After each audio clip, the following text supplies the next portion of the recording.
Okay, this is part 2. I can tell you what the date is because it's the same date I did part 1. But I want to get it while the getting is hot. All right. So the second thing we're going to talk, the second part is what we're going to talk about is your stance, your shelf, and your breath hold. Okay. So I'm just going to tilt the camera down a little bit just to see what's going on. Again, lots of different schools of thought on this from my peers, my PT peers.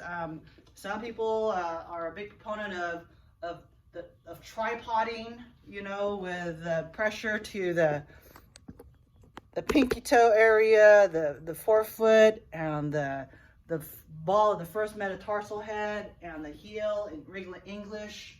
It's that top part of your foot. So if this is like my big toe, so they're talking about the under the big toe area here, under the pinky toe area here, and then under the heel. All right. So my record is a 160 kilogram back squat all the way down to the ground and up. So I weigh in about 160 pounds. So 160 kilos is 352 pounds. I had the late and great Greg Johnson spot me on this. I remember because I had the full stack from, you know, red, blue, whatever we're calling, yellow and green, right? So he's behind me, he's spotting me, right? And then he's going, "Come on, man, you got this, you got this, you gotta keep going, all right? Don't wuss out, don't wuss out." All right, so it's amazing. I had this grown man yelling at the back of my head. This bar was moving so slow, I had no time to think, gosh, if a butterfly landed on it, it'd be like one of those Warner Brothers cartoons. I would go down to the ground.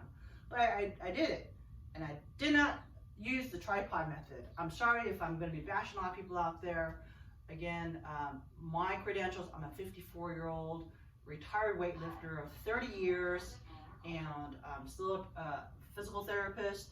And so this is my technique. What I do is I shelf up into the bar. So what we call is your stance, your shelf, and your breath hold. So my stance is basically slightly toe out, and I clench my buttocks. Because you clench your buttocks, it helps your hips to turn out. So it stabilizes your pelvis. It's essential. You don't want to be pigeon-toed when you do a back squat. You're going to wreck your knees, and you're going to hurt your back. All right? So that is how I coach my athletes. That is what sustained me at this time and age. I would go higher than this, no problem, no doubt. However, I wish to not end up having another surgery. Okay, it's like my mind and my body mechanics outlasted the cartilage on my joints. Okay, all right. So you want to get into? So I'm gonna grease the bar. All right. So I'm gonna move this to the back. Hopefully you can see me a-okay here. I'll set this up here. And no one runs into the camera. I'll try to speak loud and clearly. So address the bar, square up your grip, make sure you're symmetrical. All right. Get under the bar. You want to shelf up into the bar. That means that you nestle your upper traps into the bar. Okay. Get your stance out. Breath in. When you take your breath in, you drive it down into past your navel. Okay. It's not a chest breath. It's a belly breath. All right, because that's where you're weakest, between your rib cage and your iliac crest, the top of your hips. Take your breath in.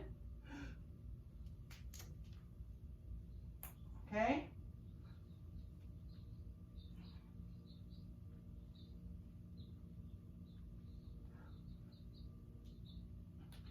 Not super perfect. When you have a little osteoarthritis or severe osteoarthritis in your left knee, got to compensate. But as you can see, that was a set of 5 at 70 kilos. I weigh just over 75 kilos. So important, all right? So we talk about stance, shelf, and breath hold. Very paramount. Any questions? IM me, call me. This is Jackie, my Apex Training, BBC. Thank you for joining me in part 2 of 10, how to properly back squat. See you next time.